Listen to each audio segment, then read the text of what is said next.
नमस्कार, VK news देख रहे हैं आप और मैं हूं आपके साथ मयंक गौड़। लोकसभा चुनाव नजदीक हैं, तारीखों का ऐलान जल्द ही होने जा रहा है और इससे पहले बीजेपी और कांग्रेस समेत जो तमाम राजनीतिक दल हैं वो चुनाव की तैयारियों में व्यस्त हो गए हैं, मशगूल हो गए हैं और पूरे दल बल के साथ में चुनाव की तैयारियां कर रहे हैं। इसी बीच एक नजर उत्तर प्रदेश पर, क्योंकि उत्तर प्रदेश की अमेठी और रायबरेली सीट बेहद अहम है। मां बेटी की ये सीट है, यानी कि सोनिया गांधी और राहुल गांधी की। हालांकि राहुल गांधी 2019 के चुनावों में अच्छे खासे अंतर से बीजेपी की केंद्रीय मंत्री स्मृति ईरानी से हार गए थे और इकलौती सीट जो रायबरेली की सीट है वो सोनिया गांधी ने बचाई थी, क्योंकि वो उनकी पैतृक सीट है। अब यूपी में लोकसभा की एक सीट जो महज सोनिया गांधी के पास थी, उसे भी सोनिया गांधी ने छोड़कर वो राजस्थान से राज्यसभा में चली गई हैं और फिलहाल के लिए संशय इस बात पे है कि रायबरेली सीट से कांग्रेस का उम्मीदवार कौन होगा। राजनीतिक विश्लेषकों का कहना है कि कांग्रेस का उम्मीदवार रायबरेली सीट से प्रियंका गांधी को बनाया जा सकता है और अमेठी से राहुल गांधी फिर से वापसी करेंगे और फिर से स्मृति ईरानी को टक्कर देने की कोशिश करेंगे। हालांकि कई लोगों का यह भी मानना है कि इस बार सीट जो है बदल सकती है, यानी कि अमेठी सीट पर प्रियंका गांधी जा सकती हैं और रायबरेली सीट पर राहुल गांधी जा सकते हैं। हालांकि दोनों ही केसेस में थोड़ा सा कांग्रेस की हार का अंतर जो है दिखाई देता है। कांग्रेस इस सीट को हाथ से निकालती हुई नजर आती है। ऐसा क्यों कह रहे हैं? दरअसल राज्यसभा चुनाव जब उत्तर प्रदेश में हुए तो समाजवादी पार्टी के 8 विधायकों ने क्रॉस वोटिंग की और इस क्रॉस वोटिंग के जरिए वो बीजेपी में शामिल हो गए, जिसमें कि एक बड़ा नाम ऊंचाहार से विधायक मनोज पांडे थे। मनोज पांडे वही जो समाजवादी पार्टी के मुख्य सचेतक यानी कि चीफ विप थे। अब बताया जा रहा है कि वो रायबरेली का जो क्षेत्र पड़ता है उसमें ऊंचाहार से वो विधायक हैं। 2012 में जब वो पहली बार विधानसभा में आए थे, अखिलेश यादव जब उस टाइम पे मुख्यमंत्री थे, तो उन्होंने पहली बार विधायक बनने पर ही उन्हें कैबिनेट में शामिल कर लिया था, यानी कि मनोज पांडे का समाजवादी पार्टी में अच्छा खासा कद था। अब जब सीट शेयरिंग हुई 2024 के लोकसभा चुनाव को लेकर के, तो रायबरेली सीट समाजवादी पार्टी के हाथों से समाजवादी पार्टी ने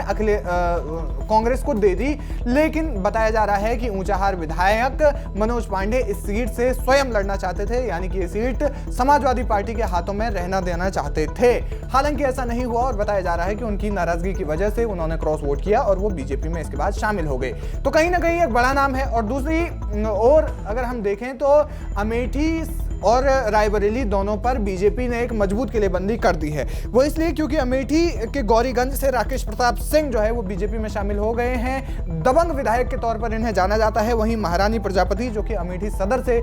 इस वक्त विधायक है, यानी कि अमेठी का जो इलाका है वहां पर जो 2 विधायक हैं उनको साथ लिया है बीजेपी ने और ये 2 विधायक बीजेपी के लिए मजबूती के साथ में चुनाव प्रचार करते हुए दिखेंगे, जो कि अमेठी में स्मृति ईरानी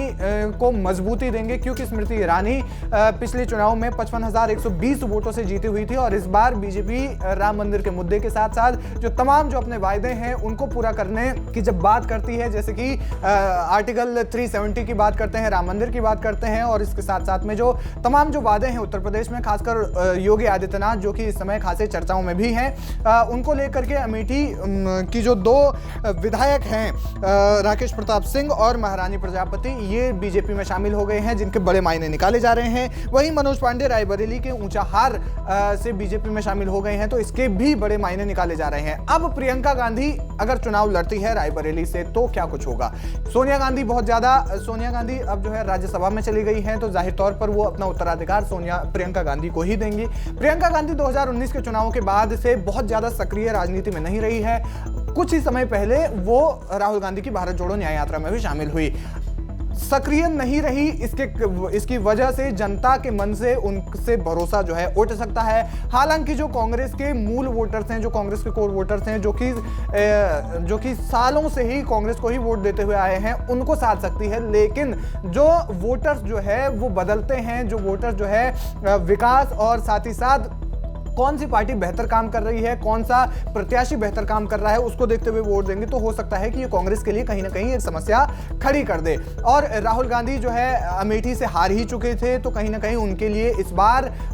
उस हार को जीत में तब्दील करना बेहद मुश्किल दिखाई देता है। वो इसलिए क्योंकि जब 2019 में भी समाजवादी पार्टी ने वहां से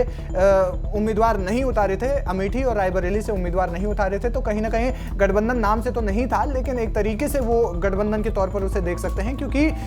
समाजवादी पार्टी ने वहां से कोई भी उम्मीदवार नहीं उतारा था। अब ऐसे में जब समाजवादी पार्टी के ही विधायक बीजेपी में शिफ्ट हो गए हैं तो जाहिर है कि उनका जो अपना वोट बैंक है वो भी प्रभावित होगा, यानी कि वो जो वोट बैंक है वो भी बीजेपी की ओर शिफ्ट होगा। और जब विधायकों को साथ लिया गया है तो ऐसे में अगर बीजेपी पिछले उम्मीदवार 2019 में जिन्हें बीजेपी ने टिकट दिया था, दिनेश प्रताप सिंह, जो कि अच्छे खासे अंतर से सोनिया गांधी से हार गए थे रायबरेली की सीट, अब ऐसे में अगर मनोज पांडे को टिकट दिया जाता है तो ये कहीं ना कहीं बीजेपी का एक हुक्म का इक्का साबित हो सकता है, क्योंकि मनोज पांडे अपने आप में बेहद बड़े नाम है। समाजवादी पार्टी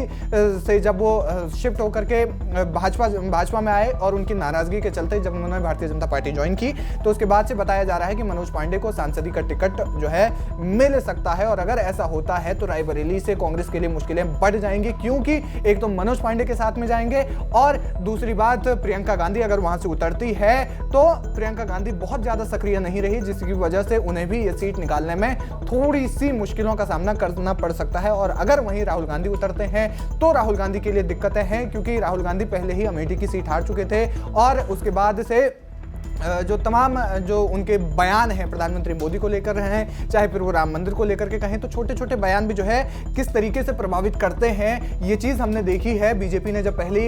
195 उम्मीदवारों की लिस्ट जब जारी की तो उसमें कुछ जो सांसद ऐसे थे उनका टिकट सिर्फ इस वजह से कटा क्योंकि उनके छोटे छोटे बयानों ने उन्हें खासतौर पर प्रभावित किया, जिसमें कि साध्वी प्रज्ञा ठाकुर की बात की जाए या फिर हम रमेश बिधोड़ी की बात की जाए, तो ऐसे कई नाम जो है इसमें शामिल हैं जिनका कि छोटे छोटे बयानों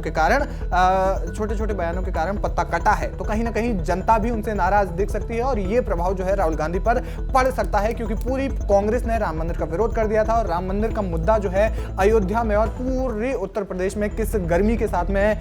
चढ़ा था वो हम सब जानते हैं। तो ऐसे में क्या कुछ आपको लगता है कि क्या कांग्रेस का सुपड़ा साफ हो जाएगा अमेठी से, रायबरेली से या फिर कहें पूरे उत्तर प्रदेश से, क्योंकि 2019 की एकमात्र सीट जो कि सोनिया गांधी ने बचाई हुई थी, सोनिया गांधी ने वो सीट भी अब छोड़ दी है। कितनी मुश्किलें होंगी ये देखना अहम होगा, लेकिन यूपी में ये चुनाव दिलचस्प होता जा रहा है, क्योंकि एक समय में देश की सबसे बड़ी पार्टी बनकर उभरी कांग्रेस पार्टी अब महज 17 सीटों पर चुनाव लड़ रही है और अगर उन 17 में से जो उनकी बची हुई सीटें हैं उन पे भी अगर कांग्रेस हार जाती है तो कहीं ना कहीं ये पार्टी के लिए बहुत ही शर्मनाक रिकॉर्ड साबित हो सकता है। क्या कुछ कहना चाहेंगे आप, हमें कमेंट सेक्शन में जाकर जरूर बताएं। वीके न्यूज, राष्ट्र के नाम।